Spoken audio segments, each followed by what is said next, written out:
Chapter 2, वित्तीय साक्षरता क्यों सिखाएं। यह मायने नहीं रखता कि आप कितना पैसा कमाते हैं, यह मायने रखता है कि आप कितना पैसा बचाते हैं। 1990 में माइक ने अपने पिता के साम्राज्य को संभाला और वास्तव में अपने पिता की तुलना में बेहतर काम कर रहा है। हम एक दूसरे को साल में 1 या 2 बार गोल्फ कोर्स पर देखते हैं। वह और उसकी पत्नी आपकी कल्पना से कहीं ज्यादा अमीर है।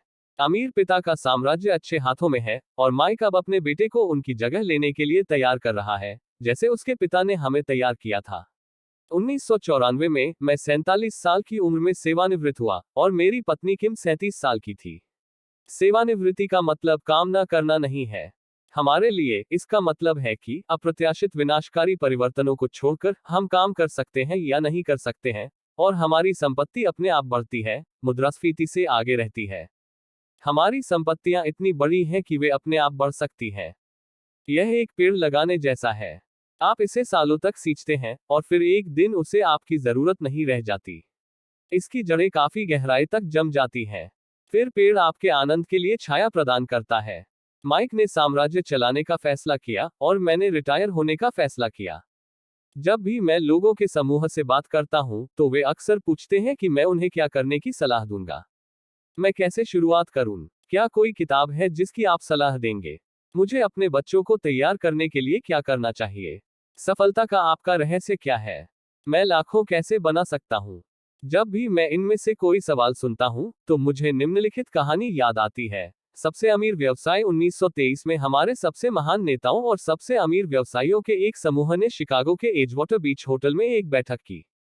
इनमें सबसे बड़ी स्वतंत्र स्टील कंपनी के प्रमुख चार्ल्स श्वाब, दुनिया की सबसे बड़ी उपयोगिता कंपनी के अध्यक्ष सैमुअल इंसुल, सबसे बड़ी गैस कंपनी के प्रमुख हॉवर्ड हॉब्सन, उस समय दुनिया की सबसे बड़ी कंपनियों में से एक इंटरनेशनल मैच कंपनी के अध्यक्ष Eva Kruger, bank of international settlements के अध्यक्ष Leon Frazier, New York stock exchange के अध्यक्ष रिचर्ड विटनी, दो सबसे बड़े स्टॉक सट्टेबाज आर्थर कॉटन और जेसी लिवरमोर, और राष्ट्रपति हॉर्डिंग के मंत्रिमंडल के सदस्य एल्बर्ट फॉल शामिल थे। 25 साल बाद इनमें से 9 दिग्गजों ने अपना जीवन इस प्रकार समाप्त किया। 5 साल तक उधार के पैसे पर जीने के बाद श्वाब की मृत्यु दरिद्रता में हुई। इंसुल की मृत्यु एक विदेशी भूमि में कंगाल होकर हुई, और क्रूगर और कॉटन की भी कंगाल होकर मृत्यु हुई। हॉब्सन पागल हो गए। विटनी और एल्बर्ट फॉल को जेल से रिहा कर दिया गया और फ्रेजर और लिवरमोर ने आत्महत्या कर ली। मुझे संदेह है कि कोई भी यह बता सकता है कि इन लोगों के साथ वास्तव में क्या हुआ था। यदि आप तारीख देखें, 1923, यह 1929 के बाजार में गिरावट और महामंदी से ठीक पहले की बात है, जिसका मुझे संदेह है कि इन लोगों और उनके जीवन पर बहुत प्रभाव पड़ा। मुद्दा यह है, आज हम इन लोगों की तुलना में अधिक और तेज बदलाव के दौर में जी रहे हैं। मुझे संदेह है कि आने वाले वर्षों में कई उछाल और मंदी आएगी जो इन लोगों के सामने आए उतार चढ़ाव के समानांतर होगी। मुझे चिंता है कि बहुत से लोग पैसे पर बहुत अधिक ध्यान केंद्रित करते हैं और अपनी सबसे बड़ी संपत्ति, अपनी शिक्षा पर नहीं। यदि लोग लचीले होने के लिए तैयार हैं, खुले दिमाग रखते हैं और सीखते हैं, तो वे कठिन बदलावों के बावजूद और अधिक अमीर होते जाएंगे। यदि उन्हें लगता है कि पैसा समस्याओं का समाधान करेगा, तो उन्हें मुश्किलों का सामना करना पड़ेगा। बुद्धिमत्ता समस्याओं का समाधान करती है और पैसा पैदा करती है। वित्तीय बुद्धिमत्ता के बिना पैसा जल्द ही खत्म हो जाता है। ज्यादातर लोग यह समझने में विफल रहते हैं कि जीवन में यह मायने नहीं रखता कि आप कितना पैसा कमाते हैं, यह मायने रखता है कि आप कितना पैसा रखते हैं। हम सभी ने लॉटरी विजेताओं की कहानियां सुनी हैं जो पहले गरीब होते हैं, फिर अचानक अमीर हो जाते हैं और फिर से गरीब हो जाते हैं। वे लाखों जीतते हैं, फिर भी जल्द ही वापस वहीं पहुंच जाते हैं जहां से उन्होंने शुरुआत की थी। या पेशेवर एथलीटों की कहानियां जो 24 साल की उम्र में लाखों कमा रहे हैं, लेकिन 10 साल बाद एक पुल के नीचे सो रहे हैं। मुझे एक युवा बास्केटबॉल खिलाड़ी की कहानी याद है, जिसके पास 1 साल पहले लाखों थे। आज, सिर्फ 29 साल की उम्र में, वह दावा करता है कि उसके दोस्तों, वकील और अकाउंटेंट ने उसके पैसे ले लिए और उसे न्यूनतम मजदूरी पर कार वॉश में काम करने के लिए मजबूर किया गया। उसे कार वॉश से निकाल दिया गया क्योंकि उसने कारों की सफाई करते समय अपनी चैंपियनशिप रिंग उतारने से इनकार कर दिया था। उसकी कहानी राष्ट्रीय समाचार बन गई और वह कठिनाई और भेदभाव का दावा करते हुए अपनी बर्खास्तगी के खिलाफ अपील कर रहा है। उनका दावा है कि अंगूठी ही उनके पास बची है और अगर इसे छीन लिया जाए, तो वे बिखर जाएंगे। मैं ऐसे बहुत से लोगों को जानता हूं जो तुरंत करोड़पति बन गए। और जबकि मुझे खुशी है कि कुछ लोग और भी अमीर होते जा रहे हैं, मैं उन्हें सावधान करता हूं कि लंबे समय में यह मायने नहीं रखता कि आप कितना पैसा कमाते हैं। यह मायने रखता है कि आप कितना पैसा रखते हैं और कितनी पीढ़ियों तक रखते हैं। इसलिए जब लोग पूछते हैं मैं कहां से शुरुआत करूं या मुझे बताएं कि कैसे जल्दी अमीर बने, तो वे अक्सर मेरे जवाब से बहुत निराश होते हैं। मैं उनसे बस वही कहता हूं जो मेरे अमीर पिता ने मुझसे तब कहा था जब मैं छोटा था। अगर आप अमीर बनना चाहते हैं तो आपको वित्तीय रूप से साक्षर होना चाहिए। जब भी हम साथ होते थे, यह विचार मेरे दिमाग में आता था। जैसा कि मैंने कहा, मेरे शिक्षित पिता ने किताबें पढ़ने के महत्व पर जोर दिया, जबकि मेरे अमीर पिता ने वित्तीय साक्षरता में महारत हासिल करने की आवश्यकता पर जोर दिया। अगर आप एम्पायर स्टेट बिल्डिंग बनाने जा रहे हैं, तो सबसे पहले आपको एक गहरा गड्ढा खोदना होगा और एक मजबूत नींव डालनी होगी। अगर आप उपनगरों में घर बनाने जा रहे हैं, तो आपको बस कंक्रीट का 6 इंच का स्लैब डालना होगा। अमीर बनने की चाहत में ज्यादातर लोग 6 इंच के स्लैब पर एम्पायर स्टेट बिल्डिंग बनाने की कोशिश कर रहे हैं। कृषि युग में बनाई गई हमारी स्कूल प्रणाली अभी भी बिना नींव वाले घरों में विश्वास करती है। गंदगी वाले फर्श अभी भी प्रचलन में है। इसलिए बच्चे लगभग बिना किसी वित्तीय आधार के स्कूल से स्नातक होते हैं। एक दिन उपनगरों में नींद से वंचित और गहरे कर्ज में डूबे अमेरिकी सपने को जीते हुए अमीर लोग संपत्ति अर्जित करते हैं। गरीब और मध्यम वर्ग के लोग ऐसी देनदारियां अर्जित करते हैं जिन्हें वे संपत्ति मानते हैं, और वे तय करते हैं कि उनकी वित्तीय समस्याओं का समाधान जल्दी अमीर बनने का तरीका खोजना है। गगनचुंबी इमारत का निर्माण शुरू होता है। यह जल्दी ही ऊपर चला जाता है और जल्द ही एम्पायर स्टेट बिल्डिंग की जगह हमारे पास उपनगरों का लीनिंग टॉवर होता है। रातों की नींद हराम हो जाती है। जहां तक मेरे और माइक के वयस्क होने का सवाल है, हमारे दोनों के विकल्प संभव थे क्योंकि हमें बचपन में ही एक मजबूत वित्तीय नींव रखना सिखाया गया था। लेखांकन संभवतः दुनिया का सबसे भ्रामक, उबाऊ विषय है, लेकिन अगर आप लंबे समय तक अमीर बनना चाहते हैं, तो यह सबसे महत्वपूर्ण विषय हो सकता है। अमीर पिता के लिए सवाल यह था कि एक उबाऊ और भ्रामक विषय को बच्चों को कैसे पढ़ाया जाए। उन्होंने जो उत्तर पाया वह था इसे चित्रों के माध्यम से पढ़ाकर इसे सरल बनाना। मेरे अमीर पिता ने माइक और मेरे लिए एक मजबूत वित्तीय नींव रखी। चूंकि हम बच्चे ही थे, इसलिए उन्होंने हमें सिखाने का एक सरल तरीका बनाया। सालों तक उन्होंने केवल चित्र बनाए और कुछ शब्दों का इस्तेमाल किया। माइक और मैंने सरल रेखाचित्र, शब्दजाल, धन की आवाजाही को समझा और फिर बाद के वर्षों में अमीर पिता ने संख्याओं को जोड़ना शुरू कर दिया।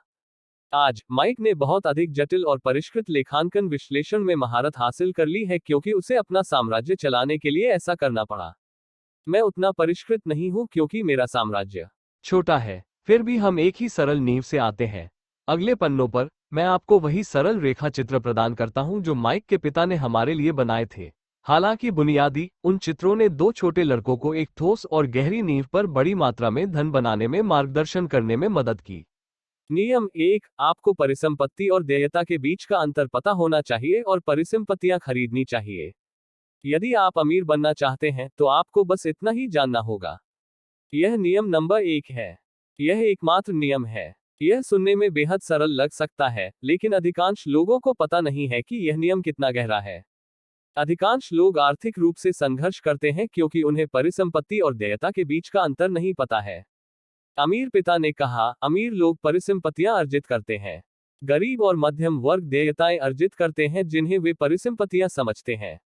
जब अमीर पिता ने माइक और मुझे यह समझाया तो हमें लगा कि वह मजाक कर रहे हैं। हम लगभग किशोर थे और अमीर बनने के रहस्य का इंतजार कर रहे थे, और उनका जवाब यह था।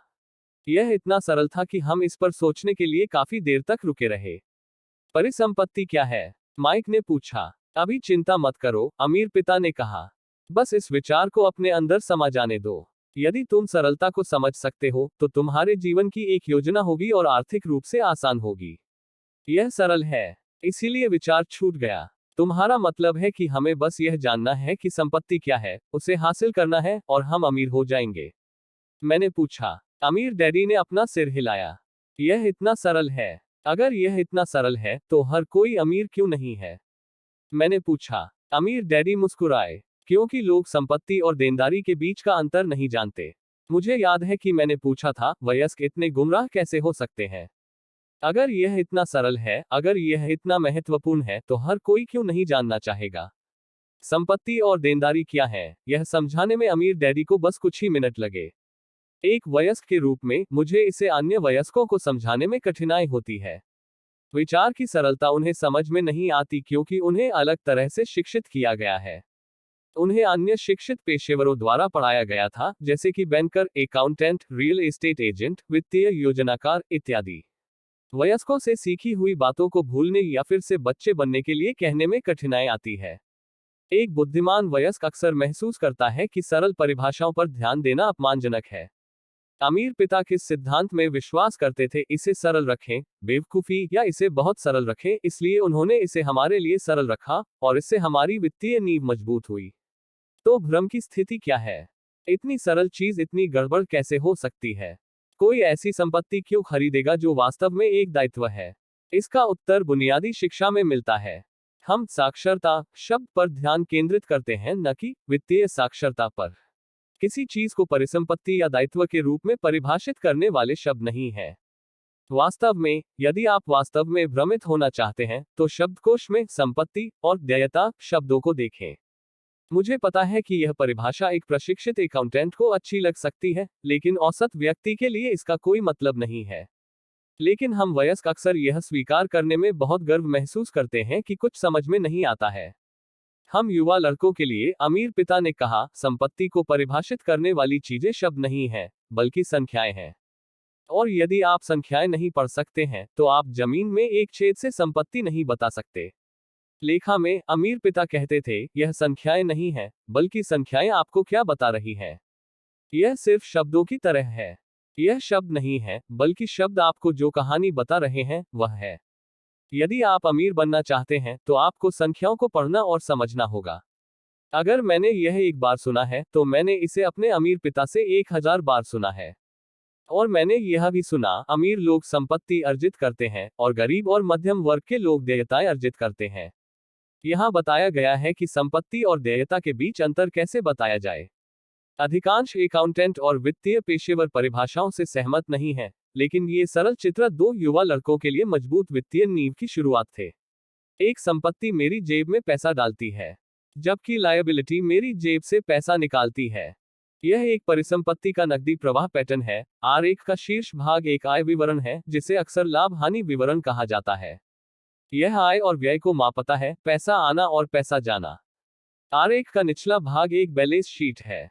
इसे ऐसा इसलिए कहा जाता है क्योंकि यह देनदारियों के विरुद्ध परिसंपत्तियों को संतुलित करने वाला होता है।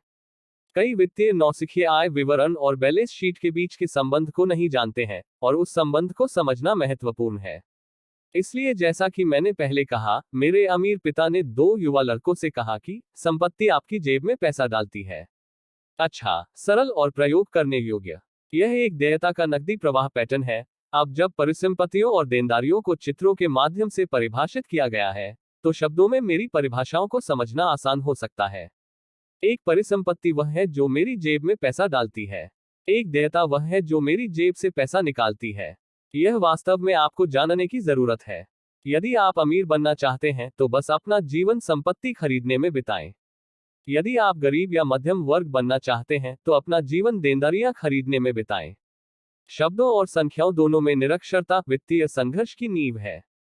यदि लोगों को वित्तीय रूप से कठिनाइयां हो रही हैं, तो ऐसा कुछ है जो उन्हें समझ में नहीं आ रहा है, या तो शब्दों में या संख्याओं में। अमीर इसलिए अमीर हैं क्योंकि वे अलग अलग क्षेत्रों में उन लोगों की तुलना में अधिक साक्षर हैं जो वित्तीय रूप से संघर्ष करते हैं। इसलिए यदि आप अमीर बनना चाहते हैं और अपनी संपत्ति को बनाए रखना चाहते हैं, तो वित्तीय रूप से साक्षर होना महत्वपूर्ण है, शब्दों में भी और संख्याओं में भी। आरेखों में तीर नकदी के प्रवाह या नकदी प्रवाह का प्रतिनिधित्व करते हैं। अकेले संख्याओं का कोई मतलब नहीं है, जैसे संदर्भ से बाहर के शब्दों का कोई मतलब नहीं है। यह कहानी है जो मायने रखती है। वित्तीय रिपोर्टिंग में संख्याओं को पढ़ना कथानक की तलाश करना है, यह कहानी की नकदी कहां बह रही है। 80% परिवारों में वित्तीय कहानी आगे बढ़ने के लिए कड़ी मेहनत की तस्वीर पेश करती है। हालांकि यह प्रयास व्यर्थ है क्योंकि वे अपनी जिंदगी परिसंपत्तियों के बजाय देनदारियों को खरीदने में बिताते हैं। ये सभी आरेख स्पष्ट रूप से अति सरलीकृत हैं। हर किसी के पास रहने का खर्च, भोजन, आश्रय और कपड़ों की जरूरत होती है। आरेख एक गरीब, मध्यम वर्ग और अमीर व्यक्ति के जीवन में नकदी के प्रवाह को दिखाते हैं। यह नकदी प्रवाह ही है जो बताता है कि एक व्यक्ति अपने पैसे को कैसे संभालता है। मैंने अमेरिका के सबसे अमीर लोगों की कहानी से शुरुआत की ताकि यह विश्वास करने में दोष को दर्शाया जा सके कि पैसा सभी समस्याओं का समाधान कर देगा। यही कारण है कि जब भी मैं लोगों को मुझसे यह पूछते हुए सुनता हूं कि कैसे जल्दी अमीर बने या उन्हें कहां से शुरुआत करनी चाहिए, तो मैं सिहर उठता हूं। मैं अक्सर सुनता हूं, मैं कर्ज में हूं, इसलिए मुझे और पैसे कमाने की जरूरत है। लेकिन ज्यादा पैसे से अक्सर समस्या का समाधान नहीं होता। वास्तव में यह समस्या को और भी जटिल बना सकता है। पैसा अक्सर हमारी दुखद मानवीय कमियों को उजागर करता है और उन चीजों पर प्रकाश डालता है जिनके बारे में हम नहीं जानते। यही कारण है कि अक्सर ऐसा होता है कि जब किसी व्यक्ति को अचानक से बहुत सारा पैसा मिल जाता है, जैसे कि विरासत, वेतन वृद्धि या लॉटरी जीत, तो वह जल्द ही उसी वित्तीय संकट में वापस आ जाता है, अगर पहले से भी बदतर नहीं होता। पैसा आपके दिमाग में चल रहे नकदी प्रवाह के पैटर्न को और भी बढ़ा देता है। अगर आपका पैटर्न है कि आप जो भी पाए उससे खर्च कर दें, तो सबसे अधिक संभावना है कि नकदी में वृद्धि से खर्च में वृद्धि ही होगी। इसलिए कहावत है, मूर्ख और उसका पैसा एक बड़ी पार्टी है। मैंने कई बार कहा है कि हम शैक्षणिक और व्यावसायिक कौशल हासिल करने के लिए स्कूल जाते हैं, जो दोनों ही महत्वपूर्ण है। हम अपने व्यावसायिक कौशल से पैसा कमाना सीखते हैं। 1960 के दशक में जब मैं हाई स्कूल में था, अगर कोई अकादमिक रूप से अच्छा करता था, तो लोग मान लेते थे कि यह होनहार छात्र मेडिकल डॉक्टर बनेगा क्योंकि यह सबसे बड़ा वित्तीय इनाम देने वाला पेशा था। आज डॉक्टरों को वित्तीय चुनौतियों का सामना करना पड़ता है, जो मैं अपने सबसे बुरे दुश्मन पर भी नहीं लाना चाहता। बीमा कंपनियों द्वारा व्यवसाय पर नियंत्रण, प्रबंधित स्वास्थ्य सेवा, सरकारी हस्तक्षेप और कदाचार के मुकदमे। आज बच्चे प्रसिद्ध athlete, film star, rock star, beauty queen या सीईओ बनना चाहते हैं क्योंकि यहीं पर प्रसिद्धि, पैसा और प्रतिष्ठा है। यही कारण है कि आज स्कूल में बच्चों को प्रेरित करना इतना कठिन है। नकदी प्रवाह बताता है कि एक व्यक्ति पैसे को कैसे संभालता है। वे जानते हैं कि पेशेवर सफलता अब केवल अकादमिक सफलता से जुड़ी नहीं है, जैसा कि पहले हुआ करती थी। क्योंकि छात्र वित्तीय कौशल के बिना स्कूल छोड़ देते हैं, लाखों शिक्षित लोग अपने पेशे को सफलतापूर्वक आगे बढ़ाते हैं, लेकिन बाद में खुद को आर्थिक रूप से संघर्ष करते हुए पाते हैं। वे कड़ी मेहनत करते हैं लेकिन आगे नहीं बढ़ पाते। उनकी शिक्षा में जो कमी है वह यह नहीं है कि पैसा कैसे कमाया जाए, बल्कि यह है कि पैसे का प्रबंधन कैसे किया जाए। इसे वित्तीय योग्यता कहा जाता है। एक बार पैसा कमाने के बाद आप उसका क्या करते हैं, लोगों को इसे आपसे छीनने से कैसे रोकें, इसे लंबे समय तक कैसे रखें और उस पैसे को अपने लिए कड़ी मेहनत करने के लिए कैसे तैयार करें। अधिकांश लोग यह नहीं समझते कि वे वित्तीय रूप से संघर्ष क्यों करते हैं, क्योंकि वे नकदी प्रवाह को नहीं समझते हैं। एक व्यक्ति उच्च शिक्षित, पेशेवर रूप से सफल और वित्तीय रूप से निरक्षर हो सकता है। ये लोग अक्सर जरूरत से ज्यादा मेहनत करते हैं क्योंकि उन्होंने मेहनत करना तो सीख लिया है, लेकिन यह नहीं सीखा है कि अपने पैसे से कैसे मेहनत करवाई जाए। वित्तीय सपने की तलाश कैसे वित्तीय दुःस्वप्न में बदल जाती है। मेहनती लोगों की क्लासिक कहानी का एक तय पैटर्न होता है। हाल ही में शादी के बाद खुश, उच्च शिक्षित युवा जोड़ा अपने किराए के तंग अपार्टमेंट में रहने चला जाता है। तुरंत उन्हें एहसास होता है कि वे पैसे बचा रहे हैं क्योंकि दो लोग एक के बराबर सस्ते में रह सकते हैं। समस्या यह है कि अपार्टमेंट तंग है। वे अपने सपनों का घर खरीदने के लिए पैसे बचाने का फैसला करते हैं ताकि वे बच्चे पैदा कर सकें। अब उनके पास दो आय हैं और वे अपने करियर पर ध्यान केंद्रित करना शुरू करते हैं। उनकी आय बढ़ने लगती है। जैसे जैसे उनकी आय बढ़ती है, उनके खर्चे भी बढ़ते हैं। अधिकांश लोगों के लिए नंबर एक खर्च कर है। बहुत से लोग सोचते हैं कि यह आयकर है, लेकिन अधिकांश अमेरिकियों के लिए उनका सबसे बड़ा कर सामाजिक सुरक्षा है। एक कर्मचारी के रूप में ऐसा लगता है कि सामाजिक सुरक्षा कर और मेडिकेयर कर की दर लगभग 7.5% है, लेकिन यह वास्तव में 15% है क्योंकि नियोक्ता को सामाजिक सुरक्षा राशि से मेल खाना चाहिए। संक्षेप में, यह वह धन है जो नियोक्ता आपको नहीं दे सकता। इसके अलावा आपको सामाजिक सुरक्षा कर के लिए अपने वेतन से काटी गई राशि पर भी आयकर देना होगा, वह आय जो आपको कभी प्राप्त नहीं हुई क्योंकि यह रोक के माध्यम से सीधे सामाजिक सुरक्षा में चली गई। युवा जोड़े की बात करें तो उनकी आय में वृद्धि के परिणामस्वरूप वे अपने सपनों का घर खरीदने का फैसला करते हैं।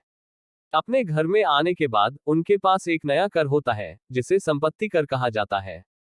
फिर वे अपने नए घर से मेल खाने के लिए एक नई कार, नया फर्नीचर और नए उपकरण खरीदते हैं। अचानक वे जागते हैं और उनकी देनदारियों का कॉलम बंधक और क्रेडिट कार्ड ऋण से भरा होता है। उनकी देनदारियां बढ़ जाती हैं। वे अब चूहे की दौड़ में फंस गए हैं।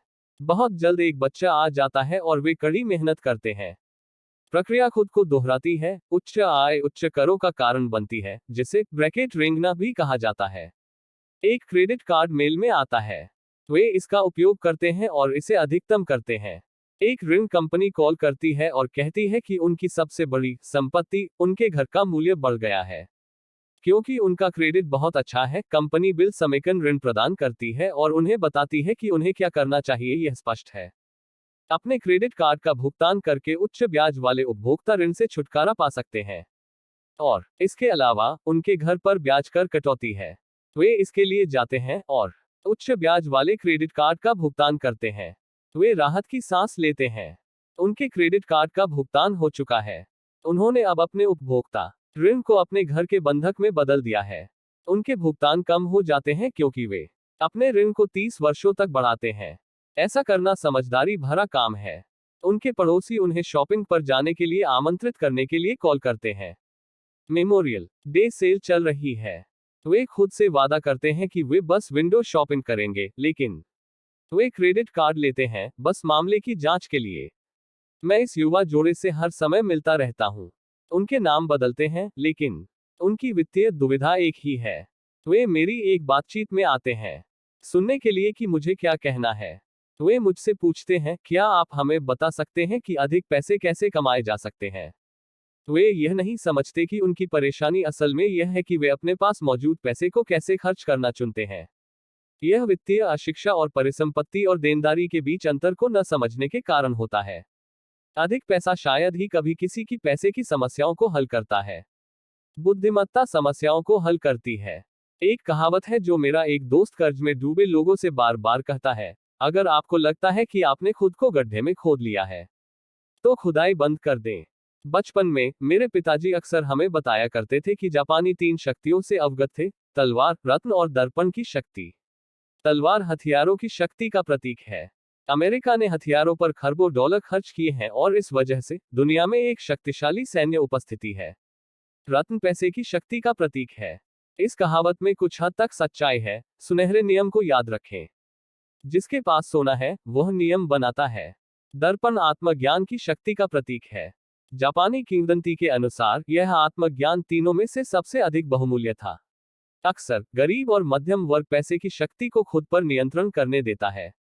बस उठकर और अधिक मेहनत करके खुद से यह पूछने में विफल रहने से कि वे जो कर रहे हैं वह समझ में आता है या नहीं, वे हर सुबह काम पर निकलते समय खुद को चोट पहुंचाते हैं। पैसे को पूरी तरह से न समझकर अधिकांश लोग इसकी अद्भुत शक्ति को खुद पर नियंत्रण करने देते हैं। यदि वे दर्पण की शक्ति का उपयोग करते तो वे खुद से पूछते, क्या यह समझ में आता है? अक्सर अपने आंतरिक ज्ञान, अंदर की प्रतिभा पर भरोसा करने के बजाय अधिकांश लोग भीड़ का अनुसरण करते हैं। वे चीजें इसलिए करते हैं क्योंकि बाकी सभी लोग उन्हें करते हैं। वे सवाल करने के बजाय अनुरूप होते हैं। अक्सर वे बिना सोचे समझे वही दोहराते हैं जो उन्हें बताया गया है। विविधता लाएं। आपका घर एक संपत्ति है। आपका घर आपका सबसे बड़ा निवेश है। आपको ज्यादा कर्ज लेने पर कर में छूट मिलती है। सुरक्षित नौकरी पाएं। गलतियां न करें। जोखिम न लें। ऐसा कहा जाता है कि सार्वजनिक रूप से बोलने का डर ज्यादातर लोगों के लिए मौत से भी बड़ा डर है। मनोचिकित्सकों के अनुसार सार्वजनिक रूप से बोलने का डर बहिष्कार के डर, अलग दिखने के डर, आलोचना के डर, उपहास के डर और बहिष्कृत होने के डर से होता है। अलग दिखने का डर ज्यादातर लोगों को अपनी समस्याओं को हल करने के नए तरीके खोजने से रोकता है। इसीलिए मेरे शिक्षित पिताजी ने कहा कि जापानी लोग दर्पण की शक्ति को सबसे ज्यादा महत्व देते हैं, क्योंकि जब हम उसमें देखते हैं तभी हमें सच्चाई का पता चलता है। डर ही वह मुख्य कारण है जिसके कारण लोग कहते हैं, सुरक्षित रहें। यह किसी भी चीज के लिए लागू होता है, चाहे वह खेल हो, रिश्ते हो, करियर हो या पैसा। यह वही डर है, बहिष्कार का डर, जो लोगों को आमतौर पर स्वीकृत राय या लोकप्रिय रुझानों के अनुसार चलने और उन पर सवाल न उठाने के लिए प्रेरित करता है। आपका घर एक संपत्ति है। बिल समेकन ऋण लें और कर्ज से बाहर निकले। अधिक मेहनत करें। यह एक पदोन्नति है। किसी दिन मैं उपाध्यक्ष बनूंगा। पैसे बचाओ। जब मुझे वेतन वृद्धि मिलेगी तो मैं हमारे लिए एक बड़ा घर खरीदूंगा। म्यूचुअल फंड सुरक्षित हैं। कई वित्तीय समस्याएं जोन्स के साथ बने रहने की कोशिश करने के कारण होती हैं। कभी कभी हम सभी को आईने में देखने और अपने डर के बजाय अपने आंतरिक ज्ञान के प्रति सच्चे होने की आवश्यकता होती है। जब माइक और मैं 16 साल के थे तब हमें स्कूल में समस्याएं होने लगी। हम बुरे बच्चे नहीं थे। हम बस भीड़ से अलग होने लगे।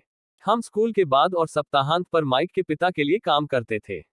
माइक और मैं अक्सर काम के बाद घंटों उसके पिता के साथ एक टेबल पर बैठे रहते थे, जबकि वह अपने बैंकरों, वकीलों, अकाउंटेंट, दलालों, निवेशकों, प्रबंधकों और कर्मचारियों के साथ मीटिंग करता था। यहाँ एक ऐसा व्यक्ति था जिसने 13 साल की उम्र में स्कूल छोड़ दिया था, जो अब शिक्षित लोगों को निर्देश दे रहा था, आदेश दे रहा था और उनसे सवाल पूछ रहा था। वे उसके इशारे पर आते थे और जब वह उन्हें स्वीकार नहीं करता था तो वे चिढ़ जाते थे। यहाँ एक ऐसा व्यक्ति था जो भीड़ के साथ नहीं गया था। वह एक ऐसा व्यक्ति था जो अपने हिसाब से सोचता था और इन शब्दों से घृणा करता था, हमें इसे इस तरह से करना होगा क्योंकि बाकी सभी लोग इसे इसी तरह से करते हैं। उन्हें नहीं कर सकते शब्द से भी नफरत थी। अगर आप चाहते थे कि वे कुछ करें तो बस कह दें, मुझे नहीं लगता कि आप यह कर सकते हैं। माइक और मैंने उनकी बैठकों में बैठकर जितना सीखा, उतना हमने स्कूल और कॉलेज के अपने सभी वर्षों में नहीं सीखा। माइक के पिता किताबों में बहुत होशियार नहीं थे, लेकिन वे आर्थिक रूप से शिक्षित थे और परिणामस्वरूप सफल थे। उन्होंने हमें बार बार बताया, एक बुद्धिमान व्यक्ति ऐसे लोगों को काम पर रखता है जो उससे ज्यादा बुद्धिमान होते हैं। इसलिए माइक और मुझे बुद्धिमान लोगों की बातें सुनने और उनसे सीखने में घंटों बिताने का फायदा मिला। लेकिन इस वजह से माइक और मैं अपने शिक्षकों द्वारा बताए गए मानक सिद्धांतों के साथ नहीं चल पाए और इससे समस्याएं पैदा हुई। जब भी शिक्षक कहते, अगर आपको अच्छे ग्रेड नहीं मिलते तो आप वास्तविक दुनिया में अच्छा नहीं कर पाएंगे, तो माइक और मैं बस अपनी भौहें चढ़ा लेते। जब हमें निर्धारित प्रक्रियाओं का पालन करने और नियमों से विचलित न होने के लिए कहा गया, तो हम देख सकते थे कि स्कूल किस तरह रचनात्मकता को हतोत्साहित करता है। हम समझने लगे कि हमारे अमीर पिताजी ने हमें क्यों बताया कि स्कूलों को नियोक्ताओं के बजाय अच्छे कर्मचारी तैयार करने के लिए डिजाइन किया गया था। कभी कभी माइक या मैं अपने शिक्षकों से पूछते थे कि हमने जो पढ़ा वह वास्तविक दुनिया में कैसे लागू होता है, या हमने कभी पैसे के बारे में क्यों नहीं पढ़ा और यह कैसे काम करता है। बाद वाले सवाल पर हमें अक्सर जवाब मिलता था कि पैसा महत्वपूर्ण नहीं है, कि अगर हम अपनी शिक्षा में उत्कृष्ट प्रदर्शन करते हैं तो पैसा हमारे पीछे पीछे आएगा। जितना अधिक हम पैसे की शक्ति के बारे में जानते थे, उतना ही हम शिक्षकों और अपने सहपाठियों से दूर होते गए। मेरे उच्च शिक्षित पिता ने कभी भी मेरे ग्रेड के बारे में मुझ पर दबाव नहीं डाला, लेकिन हम पैसे के बारे में बहस करने लगे। जब मैं 16 साल का हुआ, तो शायद मेरे पास पैसे के मामले में मेरे माता पिता दोनों की तुलना में कहीं बेहतर आधार था। मैं किताबें रख सकता था, मैं टैक्स अकाउंटेंट, कॉर्पोरेट वकीलों, बैंकरों, रियल एस्टेट ब्रोकर्स, निवेशकों और इसी तरह के अन्य लोगों की बातें सुनता था। इसके विपरीत मेरे पिताजी अन्य शिक्षकों से बात करते थे। एक दिन मेरे पिताजी ने मुझसे कहा कि हमारा घर उनका सबसे बड़ा निवेश है। जब मैंने उन्हें दिखाया कि मैं क्यों सोचता हूं कि घर एक अच्छा निवेश नहीं है, तो एक अप्रिय बहस हुई। ऊपर दिया गया चित्र मेरे अमीर पिताजी और मेरे गरीब पिताजी के बीच उनके घरों के बारे में धारणा में अंतर को दर्शाता है। एक पिताजी को लगता था कि उनका घर एक संपत्ति है और दूसरे पिताजी को लगता था कि यह एक दायित्व है। मुझे याद है जब मैंने अपने पिता के लिए नकदी प्रवाह की दिशा दिखाते हुए निम्नलिखित चित्र बनाया था। मैंने उन्हें घर के मालिक होने के साथ आने वाले सहायक खर्च भी दिखाए। एक बड़ा घर मतलब बड़ा खर्च, और नकदी प्रवाह व्यय कॉलम के माध्यम से बाहर निकलता रहा। आज भी लोग मुझे इस विचार पर चुनौती देते हैं कि घर एक संपत्ति नहीं है। मुझे पता है कि कई लोगों के लिए यह उनका सपना है और साथ ही उनका सबसे बड़ा निवेश भी है। और अपना खुद का घर होना कुछ न होने से बेहतर है। मैं बस इस लोकप्रिय हठधर्मिता को देखने का एक वैकल्पिक तरीका पेश करता हूँ। अगर मैं और मेरी पत्नी एक बड़ा, शानदार घर खरीदते हैं तो हम महसूस करते हैं कि यह एक संपत्ति नहीं होगी। यह एक दायित्व होगा क्योंकि यह हमारी जेब से पैसे लेगा। इसलिए यहाँ मेरा तर्क है। मैं वास्तव में यह उम्मीद नहीं करता कि ज्यादातर लोग इससे सहमत होंगे क्योंकि आपका घर एक भावनात्मक चीज है और जब पैसे की बात आती है, तो उच्च भावनाएं वित्तीय बुद्धिमत्ता को कम करती हैं। मैं व्यक्तिगत अनुभव से जानता हूं कि पैसे के पास हर निर्णय को भावनात्मक बनाने का एक तरीका होता है। जब घरों की बात आती है, तो ज्यादातर लोग अपना सारा जीवन एक ऐसे घर के लिए भुगतान करने में लगाते हैं जो उनके पास कभी नहीं होता। दूसरे शब्दों में, ज्यादातर लोग हर कुछ सालों में एक नया घर खरीदते हैं, हर बार पिछले वाले को चुकाने के लिए एक नया 30 वर्षीय ऋण लेते हैं। भले ही लोगों को बंधक भुगतान पर ब्याज के लिए कर कटौती मिलती है, लेकिन वे अपने सभी अन्य खर्चों का भुगतान कर पश्चात डॉलर से करते हैं, भले ही वे अपना बंधक चुका दें। मेरी पत्नी के माता पिता चौंक गए जब उनके घर पर संपत्ति कर बढ़कर $1000 प्रति माह हो गया। यह उनके रिटायर होने के बाद हुआ था, इसलिए इस वृद्धि ने उनके रिटायरमेंट बजट पर दबाव डाला और उन्हें मजबूरन घर बदलना पड़ा। घरों की कीमत हमेशा नहीं बढ़ती। मेरे कुछ दोस्त हैं जिन पर एक घर के लिए $10 लाख का कर्ज है, जो आज बहुत कम कीमत पर बिक सकता है। सबसे बड़ा नुकसान उन अवसरों को खोने से होता है जो चूक गए हैं। अगर आपका सारा पैसा आपके घर में लगा हुआ है, तो आपको ज्यादा मेहनत करनी पड़ सकती है, क्योंकि आपका पैसा संपत्ति कॉलम में जुड़ने के बजाय खर्च कॉलम से बाहर निकलता रहता है। यह classic middle class cash flow pattern है। अगर कोई युवा जोड़ा अपनी संपत्ति कॉलम में ज्यादा पैसा लगाता है, तो उसके बाद के साल आसान होंगे। उनकी संपत्ति बढ़ जाती और खर्चों को पूरा करने में मदद करती। अक्सर एक घर सिर्फ बढ़ते खर्चों का भुगतान करने के लिए होम इक्विटी लोन लेने के साधन के रूप में काम आता है। संक्षेप में, निवेश पोर्टफोलियो शुरू करने के बजाय बहुत महंगा घर खरीदने का फैसला करने का अंतिम परिणाम व्यक्ति को कम से कम निम्नलिखित 3 तरीकों से प्रभावित करता है। 1. समय की हानि, जिसके दौरान अन्य संपत्तियों का मूल्य बढ़ सकता था। 2. अतिरिक्त पूंजी की हानि, जिसे घर से सीधे संबंधित उच्च रखरखाव व्यय का भुगतान करने के बजाय निवेश किया जा सकता था। 3. शिक्षा का नुकसान, अक्सर लोग अपने घर और बचत और सेवानिवृत्ति योजनाओं को अपनी संपत्ति कॉलम में गिनते हैं। क्योंकि उनके पास निवेश करने के लिए पैसे नहीं होते, इसलिए वे निवेश नहीं करते। इससे उन्हें निवेश का अनुभव नहीं मिलता।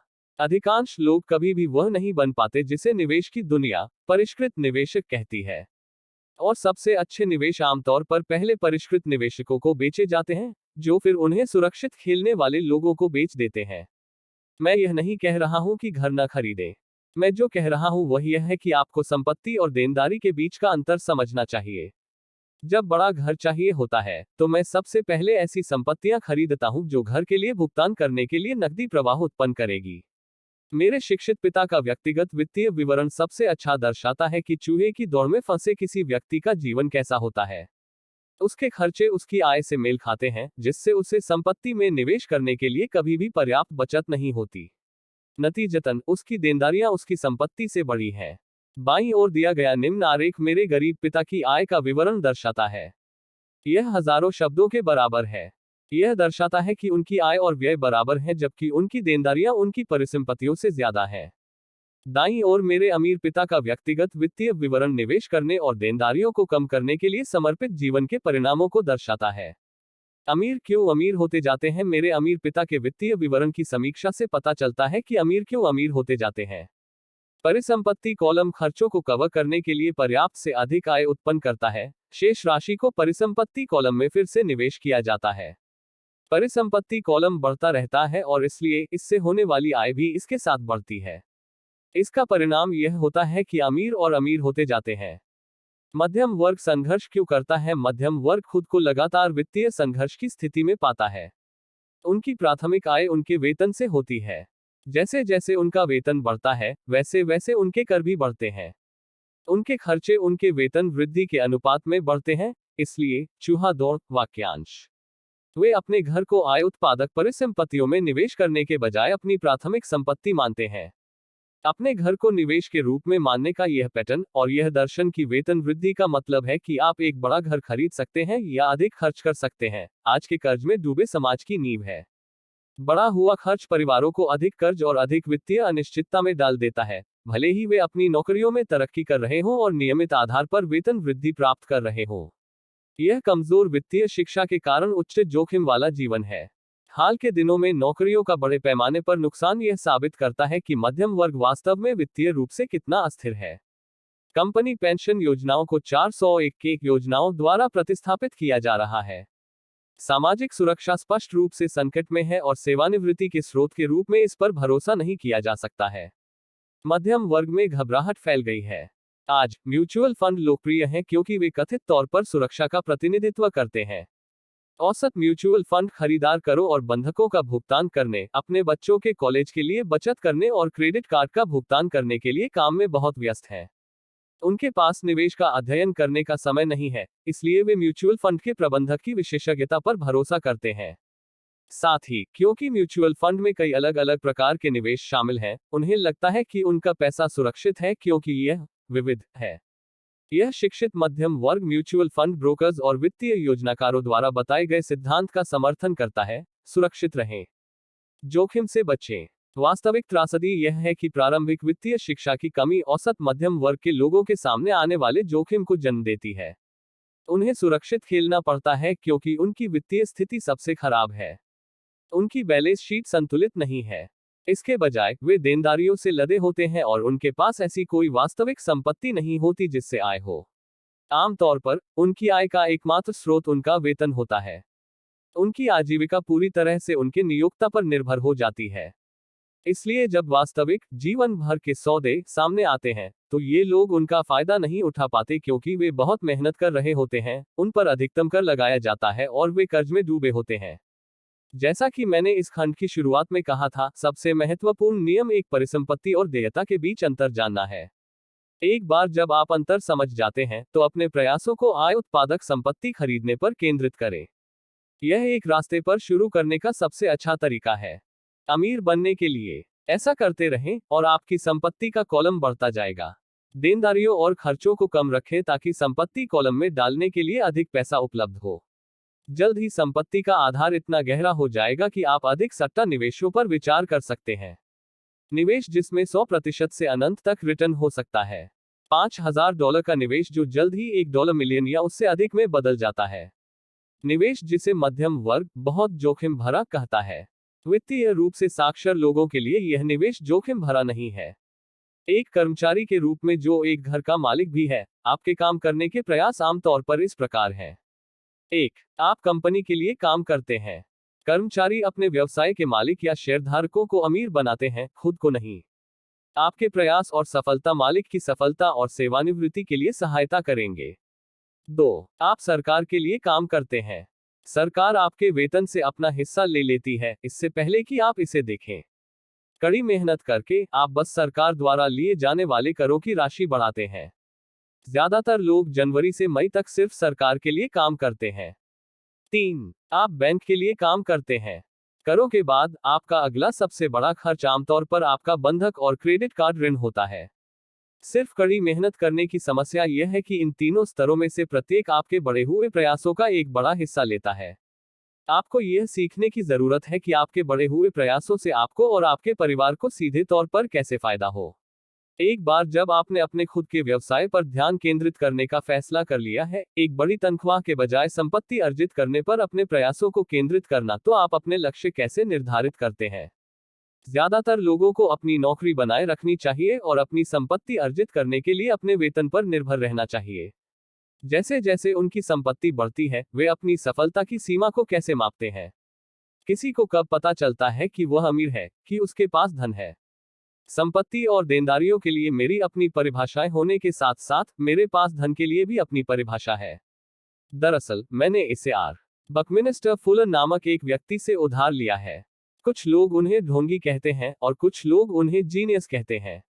सालों पहले उन्होंने आर्किटेक्ट्स को चर्चा में ला दिया था क्योंकि उन्होंने जियोडेसिक डोम नामक किसी चीज के लिए पेटेंट के लिए आवेदन किया था। लेकिन आवेदन में फुलर ने धन के बारे में भी कुछ कहा था। पहले तो यह काफी भ्रामक था, लेकिन इसे पढ़ने के बाद यह कुछ हद तक समझ में आने लगा।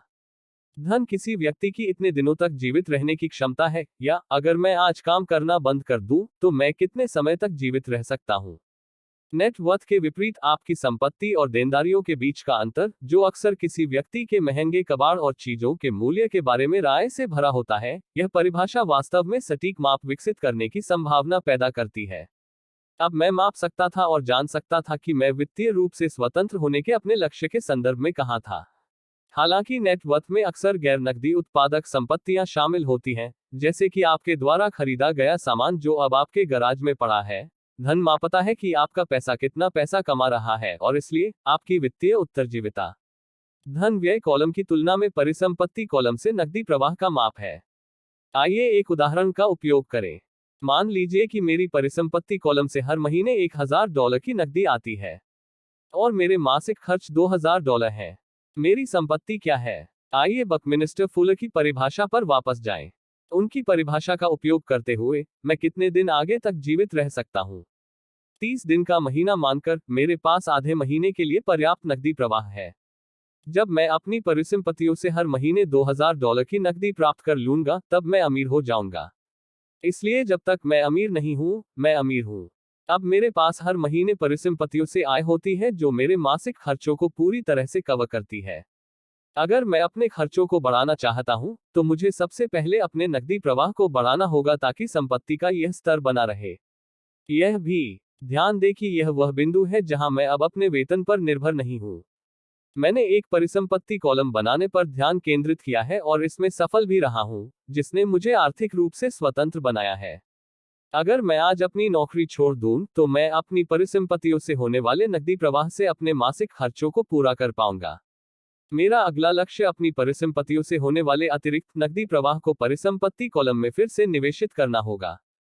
जितना अधिक पैसा मेरी परिसंपत्ति कॉलम में जाएगा, मेरी परिसंपत्ति कॉलम उतना ही बढ़ेगा। जितनी अधिक मेरी परिसंपत्तियां बढ़ेंगी, उतनी ही अधिक मेरी नकदी प्रवाह बढ़ेगा।